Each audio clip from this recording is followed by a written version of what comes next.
এদিকে আওয়ামী বলয়ে কেবল বিদেশি এজেন্টের কর্মতৎপরতা জেকে বসেছে, আর বাকি দলগুলায় কোনো এজেন্ট নেই। ইউরোপ একটি সন্দেহ বা প্রশ্ন সকলের মনে উদয় হওয়া স্বাভাবিক। উত্তরে বলা যায় যে আওয়ামী বলয় ছাড়া অন্যান্য দলে বা সংগঠনে এজেন্ট যে একেবারে নেই তা নয়, তবে আওয়ামী বলয়ে যেভাবে এজেন্টরা প্রভাব বিস্তারকারী পর্যায়ে চলাফেরা করে তা অন্য কোনো সংগঠনে ততটা আগ্রাসী নয়। এর অন্তর্নিহিত কারণ হল ভারত সরকার ও আওয়ামী বলয়ের আদর্শিক একাত্মতা বা সাযুজ্যতা।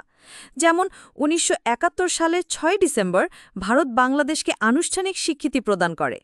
ইন্দিরা গান্ধী ৬ ডিসেম্বর ৭১ তারিখে ভারতীয় পার্লামেন্টের যৌথ হাউসের সভায় বলেন, মাননীয় সদস্যগণ, আপনারা জেনে খুশি হবেন যে বাংলাদেশের নেতৃবর্গ ইতিমধ্যে গণতন্ত্র, সমাজতন্ত্র ও ধর্মনিরপেক্ষতাকে রাষ্ট্রীয় আদর্শ হিসেবে গ্রহণ করেছেন এবং এই প্রেক্ষিতেই তাদের স্বীকৃতি দেওয়া হয়েছে।